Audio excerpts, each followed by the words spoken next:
قرآن مجید میں اللہ نے ایک بات ذکر فرمائی کہ یہ یوں ہے، اور آپ نہیں مانتے کہ میں ایسا نہیں مانتا۔ آنا ایک ایسا آنے والا ہے کہ صبح ایک شخص مسلمان ہوگا، آپ لاکھوں کماتے ہو، اور اگر اللہ نہ چاہے تو آپ وہاں بھی بے چین ہو سکتے، پھر نماز بھی اس میں شامل، حج بھی اس میں شامل، زکوٰۃ بھی اس میں شامل، اولاد بھی موجود ہے، مال بھی موجود ہے، صحت بھی موجود ہے، لیکن آپ کو چین نہیں ہوئے، تباہ حال گھر پہ بیٹھے ہوں۔ وہ آپ کو جو قبر ہے نا، قبر کتنی چھوٹی ہے، جب ایمان کا معاملہ ہے تو آپ کو اس سلامتی میں پورا کا پورا داخلہ، آپ کا ایمان خطرے میں پڑ چکا ہے۔ ایمان اور عمل صالح، یہ وہ واحد ہماری کمائی ہے جس سے ہم اپنی زندگی کو خوشگوار بنا سکتے ہیں، کامیابیاں حاصل کر سکتے ہیں اور فلاح حاصل کر سکتے ہیں۔ تو کتنی قیمتی چیز ہے یہ عمل صالح۔ عمل صالح جب ہم دیکھتے ہیں کہ اللہ کے رسول صلی اللہ علیہ وسلم نے اور حضرات صحابہ نے اس کے متعلق کیا فرمایا ہے کہ یہ عمل صالح کب عمل صالح ہوگا؟ یاد رکھیے میرے عزیز، تین چیزیں بہت ضروری ہیں، تین چیزیں اس دنیا اور آخرت کی کمائی کی حفاظت کے لیے بہت ضروری ہے۔ پہلا ایمان، پہلی چیز ایمان ہے۔ اللہ نہ کرے کہ میرے اور آپ کے ایمان میں اگر کوئی مسئلہ ہو چکا ہے تو پھر سارے اعمال بے وزن ہو جائیں۔ سب سے بنیادی چیز، فکر کرنے کی چیز میرا اور آپ کا ایمان ہے۔ آمنوا وعملوا الصالحات، ایمان وہ چیز ہے جو بنیادی شرط و ضرورت ہے اعمال صالحہ کے، اعمال صالحہ ہونے کے لیے، اللہ کے یہاں قبول ہونے کے لیے۔ اگر آپ اور میں یا کوئی شخص، کوئی انسان، اس کے ایمان میں مسئلہ ہے، ایمان میں اگر کوئی مسئلہ ہے، زندگی بھر کے سارے اعمال، پھر نماز بھی اس میں شامل، حج بھی اس میں شامل، زکوٰۃ بھی اس میں شامل، کوئی بھی عمل آپ اٹھا لیجئے، اگر ایمان میں مسئلہ ہے وہ بے وزن ہو جائے۔ آپ نے کیا بڑا خوبصورت ہوگا، مگر اللہ کے یہاں اس کا کوئی وزن نہیں ہے، وہ کوئی اثر آپ کی زندگی میں نہیں ڈال سکے گا، کوئی کامیابی اور فلاح نہیں مل سکے۔ اللہ کے رسول بلکہ قرآن مجید میں ہے ادخلوا فی السلم کافہ، جب ایمان کا معاملہ ہے تو آپ کو اس سلامتی میں پورا کا پورا داخل ہونا پڑے گا۔ لا الہ الا اللہ محمد الرسول اللہ ایک نشان ہے، ایک علامت ہے جس کا آپ نے اظہار کیا ہے کہ میں اللہ کو اپنا معبود مانتا ہوں، تو اللہ کی پھر ماننے کا آپ اقرار کر رہے ہیں۔ یہاں ایک چھوٹا سا فرق ضرور سمجھیے کہ اطاعت الگ چیز ہے، اللہ کی ماننا الگ چیز ہے۔ قرآن مجید میں اللہ نے ایک بات ذکر فرمائی کہ یہ یوں ہے، اور آپ نہیں مانتے کہ میں ایسا نہیں مانتا، نعوذ باللہ من ذالک۔ آپ کو یہ نہیں کہا جائے گا کہ آپ اطاعت نہیں کر رہے، بلکہ آپ کو کہا جائے گا آپ کا ایمان خطرے میں پڑ چکا ہے۔ اطاعت الگ چیز ہے، ایمان الگ چیز ہے۔ میں مانتا ہوں کہ اللہ کے رسول صلی اللہ علیہ وسلم نے اور اللہ نے قرآن مجید میں 5 نمازیں فرض کی ہے، آپ نے مان لیا، آپ مومن ہو گئے۔ اب نہیں پڑھتے ہیں تو آپ اطاعت سے نکل جائیں، لیکن یہاں مسئلہ ماننے کا پیدا ہو چکا ہے۔ آج ہمارے ایمانوں میں اتنا بڑا مسئلہ ہے، ہمیں معلوم ہی نہیں ہے کہ قرآن مجید میں اللہ کیا کیا فرما چکے ہیں، اور جب انہی چیزوں کے متعلق ہمیں رائے کا اظہار کرنا ہوتا ہے یا عقیدہ رکھنا ہوتا ہے، جب ہمیں معلوم ہی نہیں، جو چاہے آپ عقیدہ رکھیں،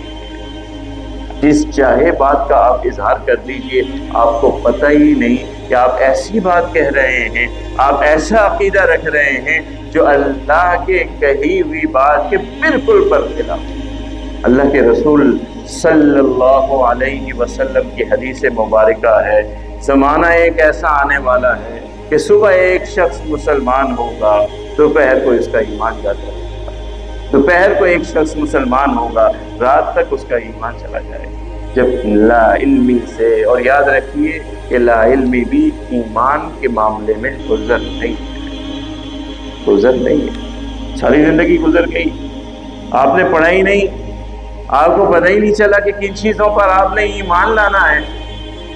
تو یہ کیسے عذر پائی ہوگی، کیسے جان بخشی ہوگی؟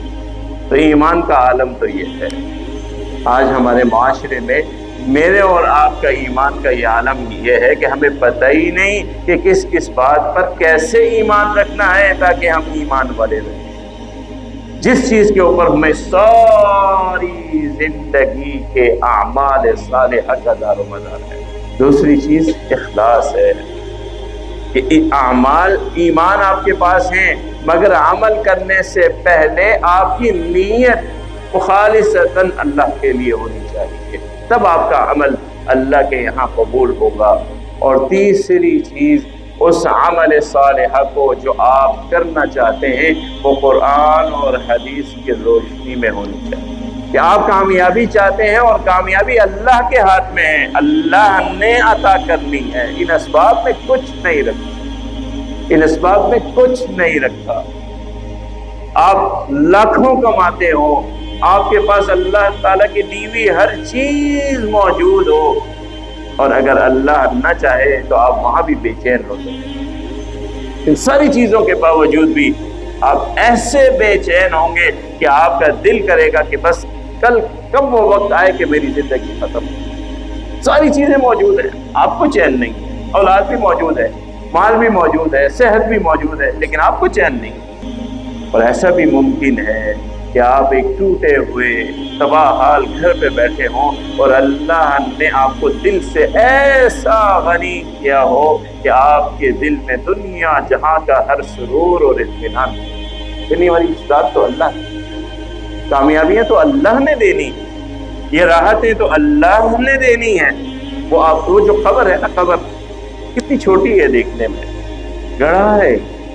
مگر اسی قبر کے اندر اللہ اس دنیا سے جسے دینا چاہیں گے بڑے سے بڑے محل سے زیادہ آسائش والا اس قبر کو بنا دے گا۔ ایسی راحت جو اس قبر والے کو پہنچے گی دنیا کے اس بڑے سے بڑے محل میں جس میں سوئمنگ پول ہو، جس میں کیا کچھ نہ ہو، وہ راحت نہیں ملتی انسان کو جو اس قبر کے گڑھے میں اللہ تعالیٰ اسے عطا کر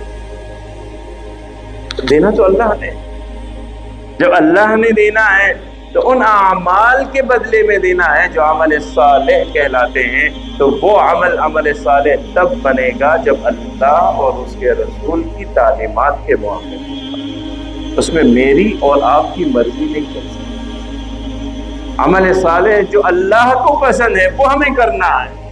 مجھے اور آپ کو جو پسند ہے وہ نہیں، جو اللہ اور اس کے رسول کو پسند۔ اللہ کے رسول نے فرمایا جمعہ کا دن ہے، نماز جمعہ ادا کرنی ہے، ہفتے کو ہم نہیں کر سکتے، اتوار کو ہم نہیں کر سکتے، جمعہ کہاں ہے تو جمعہ 2 رکعت کے ہی ہیں، روزانہ اس ٹائم 4 پڑھتے ہیں، آج 2 پڑھتے ہیں، جو اللہ کو پسند ہے وہی عمل صالح ہے۔ ان تینوں چیزوں کو اگر آپ جوڑتے ہیں کہ میری اور آپ کی زندگی